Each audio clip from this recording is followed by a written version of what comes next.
Hello, Propel program. You fit and beautiful group of human beings. You are wonderful, and I appreciate you. And I'm your host, Brent Fikowski, and we're talking about the Propel program, week 2 of a 5-week block, October 27th to November 2nd. And let's get into it. Propel athlete, Propel competitor. So, Propel athlete, building that explosive power, athleticism, jumping, rotation. Let's start with rotation. Like I mentioned already, this training block, we've kind of got 3 rotation emphasis. There's a few kind of rotation drills and warm up, but we've got the deep range of motion, the strength, and then the power. So the range of motion one this week is that bear crawl, that reach in, and that rotation. I really like that one. Lower weight, right? Like 20 pounds or less, 10-pound dumbbell. Hell, you pretty much do it empty.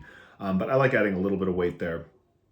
And yeah, you're gonna feel that deep stretch and enjoy that, right? Even think about reaching down, reaching up at an angle, reaching back, reaching forward a little bit, but really open up that range of motion because you're gonna need it. And then the explosive variant this week we're working on is the half kneeling, the shot put, right, from a corner. And it should be at about 90 degrees, but you can even rotate further away from the wall as that will force you to rotate even more like this. Really enjoy that one. That one's fun. Keep the ball light. But yeah, that one's a lot of fun and really, twist through the core, kind of try and drive that hip and then just sort of follow through with the arm. Finish with the arm. You kind of finish with like a wrist flick too.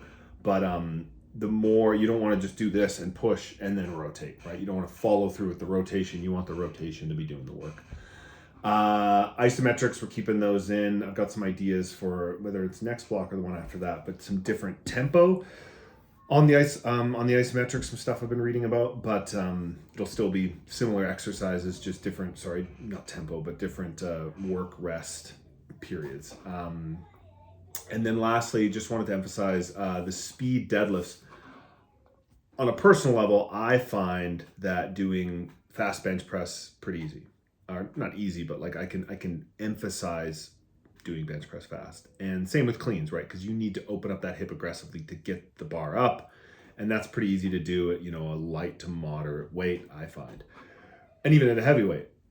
With the deadlift, really focus on speed. So I find that the bar apps there are really good just to emphasize me finding a way to generate speed in that motion. Like I find I can move a bar faster, 225 barbell faster doing, a clean than I can a deadlift. It's like, okay, the deadlift is an easier motion, right? It's less range of motion. I should be able to just yank it and do it fast. So obviously still keep good positions. Don't love using the term yank when speaking about a deadlift, but move fast, right? So don't be like me. Move it fast and really try to emphasize speed. And that's a good transition into Propel competitors. So for those of you competing in the sport of CrossFit, wanting to use the principles that made me pretty fit, Propel competitor, speed deadlifts in this block as well. And maybe this is why, but I always found that doing speed deadlifts, I struggle to emphasize that speed as it was part of a larger session, right? We have the clean complex. Okay, speed deadlifts, kind of get through those. Okay, now onto the heavy front squats. Now onto the, the rows, whatever it was, or RDLs this time. So make sure with those speed deadlifts that you're actually deadlifting fast, that you're putting as much focus into the speed as you would if it was like a heavy deadlift and you had to like really kind of nut up and lift that heavy bar well. Do that with the speed. So it's going to be easy, right? You can lift those weights. The only way that those speed deadlifts are going to give you benefit is if you are actually putting a maximal amount of effort into moving those sub-max loads as fast as possible. So I'm going to say that again. In order to get a benefit out of speed deadlifts, you have to move the bar as fast as you can. Because it is light. I know you can do the deadlift. Obviously, you can do 4x3 at 65% of your water max. I know you can do that. Everyone knows you can do that. So it's easy to just roll through that and be like, yeah, I moved fast, move on to the front squats. But you really need to focus on, I need to move this as fast as possible. And that is going to make me better. And it's going to balance out what we're trying to do here, which is, we're not going to be able to clean heavy, front squat heavy, deadlift heavy, bench heavy, all in the same day. So, some of those days, we're going to do speed work, right? So that's going to help maintain some of that deadlift strength without, loading it up heavy. So remember that and focus on that, and remember why I'm doing this, and that it is important to take that little extra time to really focus. This week, jump rope, watch the video, film that, really just emphasizing you jumping rope like this, right? Not like this. 2 drills in there that are really good, that I've used with a lot of success with some people. So please watch that video and set it up.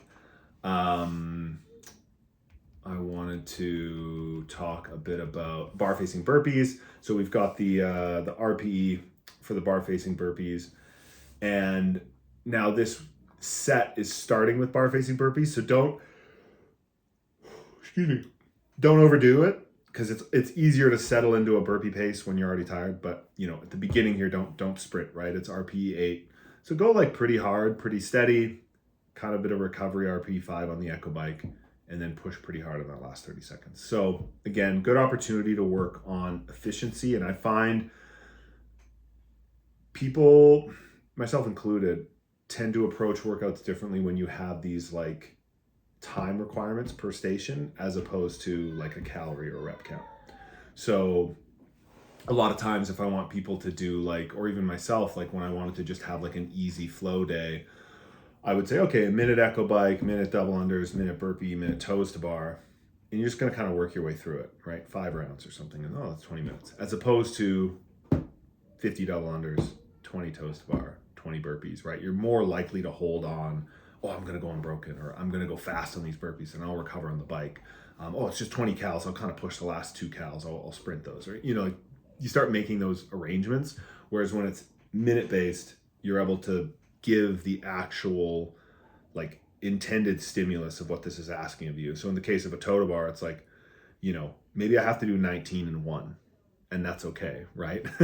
Or with a burpee, like maybe they are going to be a little bit slower and I'm going to get, 17 reps a minute, which is like a weird number, right? That's usually not in a workout. So you're like, I'll just do 20, and then you'll push harder, you'll go slower, whatever.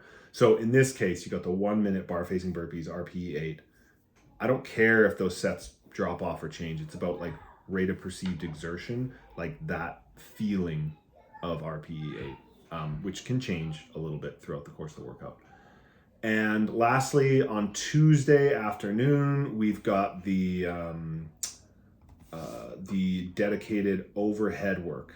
And it looks like a lot, right? The flexibility work, the stability. Again, that's setting up because we're doing 5 weeks and then another 5 weeks, another 5 weeks of handstand push-up work. Want to get this work in now, right? So build this up. We're doing the tough handstand push-up sets and handstand walking this block as well. Just tons of overhead focus, specifically inverted. That's why that's in there. Read through the notes, watch the videos, do it right. That is like, that's the focus here, right? So we need you to do that right. It can feel like kind of tedious. If you get it done, like it can be done pretty quick, right? All that stretching, all the stability, that can be done in like 30 minutes, but it's going to look like a lot on the page. And it's also tempting to just skip that session. It's like, this isn't helping. Where's the Echo bike, right? Where's the burpees? Where's the heavy deadlifts? Where's my 1 rep max snatch or max unbroken ring muscle ups? I think we can hyper focus on those things when there's all sorts of other things that need to be done to become really fit. So please put that work in and reap the rewards by week 5, and then continue to reap those rewards as we build into more handstand push-ups the next training block. All right, folks, that's it. Enjoy. Any questions at all, hit me up, Train Heroic, in the chat.